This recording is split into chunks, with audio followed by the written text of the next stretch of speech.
We do sign artists that that have a different. We don't follow trends. We just, hey, that's a good artist. That sounds good. We usually go with that feeling. We try not to focus so much on analytics. I mean, you have to these days. You can't ignore them, but we don't want to be like a robotic A&R. So we still put like a little heart into it and say, hey, look, this person's a good artist. She's good to work with. Let's work with her and let's help her out. Let's position her as she has potential. She could work in this market. Let's do it. So that's more like that philosophy.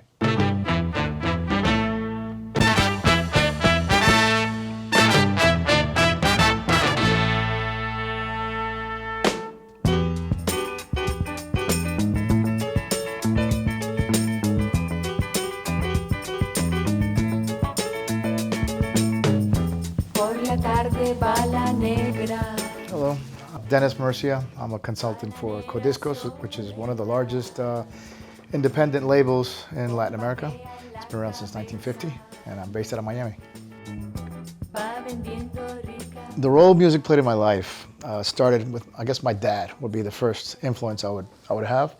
Not musically, but more like on a technical aspect, because he had the big stereo, like in the 70s, with the amplifier, reel-to-reel, the cassette. I remember he had a cassette player with the pause that you could just let go, so you could edit, quickly.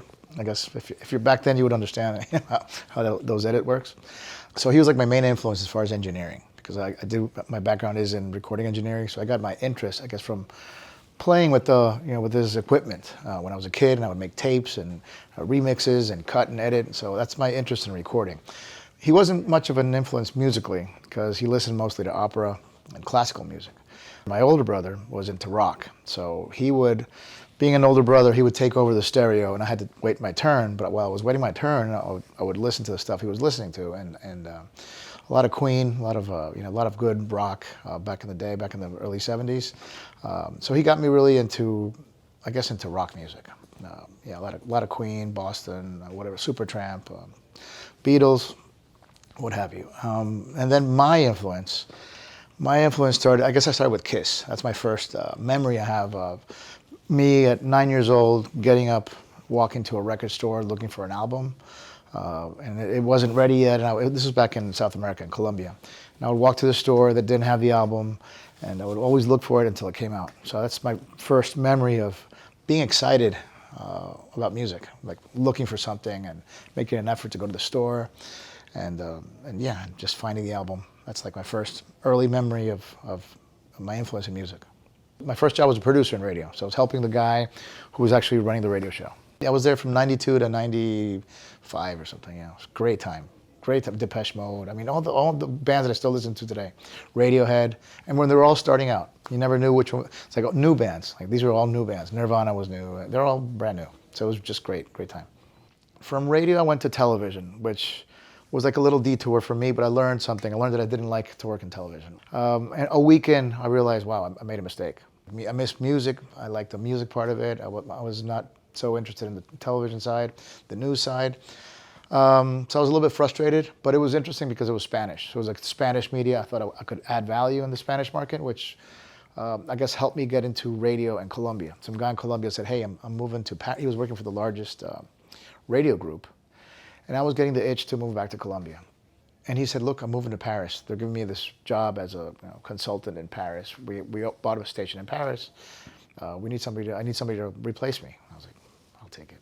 So I moved back to Colombia as a consultant I was young, I was 26, 27 or something.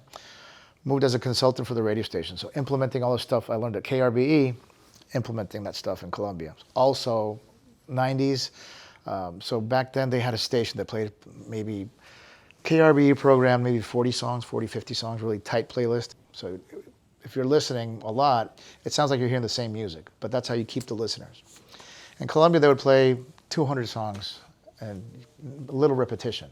So it was I kind of changed that in that radio station. There was a rock radio station called Radioactiva, like radioactive, and they became like a rock station. So I implemented all that alternative rock, know-how and promotions and how to market and logos and stuff, and we implemented that in Colombia for that station. So from the radio group, I went to Sony Music, which is like a dream thing, a dream job for me. A&R for Sony Music in Colombia. I was A&R for Shakira, so that was like a big, I guess my claim to fame would be. And I also signed a bunch of rock artists way before their time. So I signed a band that's still big in Colombia right now. I signed a hip hop artist, which is way ahead of its time. Great band, I still believe in them, but they never really, today they would have been big, but this was like 20 something years ago. Way ahead of its time. It was like a Snoop Dogg sound, like a Dr. Dre sound, really, really good artist. I also signed a tropical singer. She made it pretty big. She's still big in Colombia. So I had quite a success in working at Sony. And then I moved back to Miami. I've always wanted to end in Miami because Miami's like again, best of both worlds. It's Latin America and the US. So it's great. All the Latin media is in Miami. All the Latin labels are in Miami.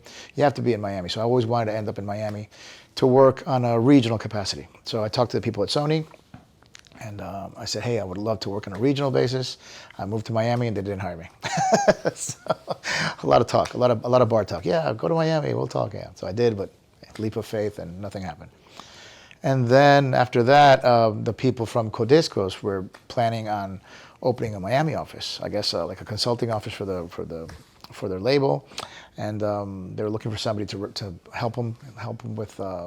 Like modernizing the company, I guess. They were thinking about it, so we started talking to them, and they hired me as a consultant.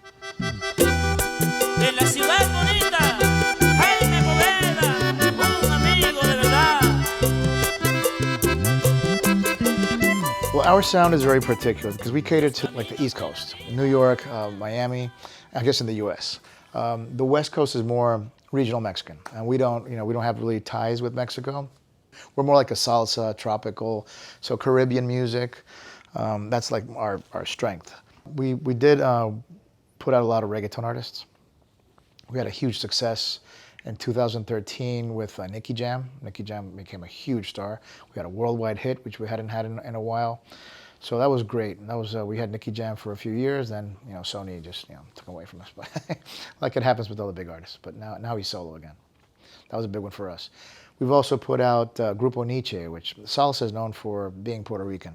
All the major salsa artists, like 90% are from Puerto Rico. But then we have Grupo Niche, which is like I want to say the Metallica of salsa. So it kind of balances out. If you go to a salsa club, there's no way you cannot hear Grupo Niche, at least a few songs. So that's one of our proudest, our biggest artists. We also have other artists, more traditional Colombian music, but a song that's been re-recorded like 100 by 150 different artists. It's called Los Caminos de la Vida, like the roads of life, or the roads of life, or the streets of life, or whatever you want to call it. It's been re-recorded by many artists around the world. So that's like also one of our biggest contributions, I guess, to Latin music. And we actually had Bad Bunny, which was a crazy story. We had a song from Bad Bunny, then it became big, and we tried to release it, and then it was blocked by one composer who didn't want it released. Great song. I was like, how come you didn't release this song? This is a great song. And it was never released. So we have it in a drawer. Great song. We still sign artists. We still develop artists. Catalog is the biggest part of our business, but we still sign, being since 1950, there's a lot of catalog that we can, work with. But no, we do sign artists that have a different, we don't follow trends. We just, hey, that's a good artist. That sounds good. We usually go with that feeling. We try not to focus so much on analytics.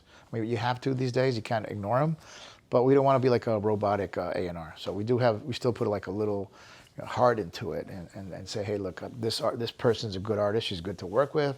Let's work with her and let's help her out. Let's position her as she has potential. She could work in this market. Let's do it. So that's more like that philosophy. Not only that, but the sync possibilities. So we've had a lot of sync placements, especially lately. I mean, been a lot of series like Narcos, which we're not really crazy to be associated with, with drugs or anything, but it was a no-brainer because they were like looking for music from Colombia from the 80s, and we have it. So it was a no-brainer. At first I was like, well, we don't want to be associated, but then I was like, you know what, it is what it is, And yeah, it was perfect for the scenes, and it helped a lot of our artists, and it kind of opened our eyes to sync. So we've been in a lot of movies too, a lot of different series. We're in a series called Medusa on Netflix, which was like #1 in the world. And we were there. We have a lot of placements there. So we've have a really good relationship with Sync, I guess. So we have a guy dedicated to Sync in the company, and he brings in some really good deals. And we've had some surprise hits from our catalog. There's an artist called Elia and Elizabeth. I'm sure you've heard it, but you probably wouldn't know their names, but you've heard it somewhere at a club or something. And Narcos was the series that brought that back to life. And it's a funny story because I put out a vinyl record with some guys in Spain, a company in Spain, and they put out this Ellie and Elizabeth album. Then Elijah Wood from The Lord of the Rings was DJing in LA, and he had the record. And everybody's like, what song is that? So then he publishes his playlist, and the sync person from Netflix sees it and puts it in Narcos. So, the supervisor from Netflix. It was like you know, all these things that happen by happy accidents, you know, that happen. And I guess, you know, when you work hard, you know, you get these lucky things happening. But that was a good stroke of luck. Another great moment was, I guess, working with Shakira. That was great. Giving her platinum album was highlight. You know, like wow, everybody and she was huge in Colombia. She was just becoming a huge artist on a regional level. She wasn't big worldwide yet, and giving her a platinum album was a highlight. Being nominated for Latin Grammys, working with my salsa heroes. Yeah, I mean, I mentioned that there's these guys called Richie Ray and Bobby Cruz from Puerto Rico, and at the company they said, "Hey, you should help produce their album." I was like, "Wow, really?" This is at Codiscos. You can help produce their DVD, their live album DVD. I was like, "Wow, I mean, what an opportunity!" Ended up being nominated for a Latin Grammy for that one. Great honor and great. I mean, I was a big fan. I've danced their music, so many parties, and it's just that was a highlight of my career too. One of the artists I signed, her name was Monica Geraldo. She got nominated for a Grammy. That was also one of my highlights. And no, just yeah, just working with Codiscos has been amazing. It's just a lot of opportunities with them, and you know, there's a lot of growth still. So there's a lot of highlights that I can think of. There's a lot.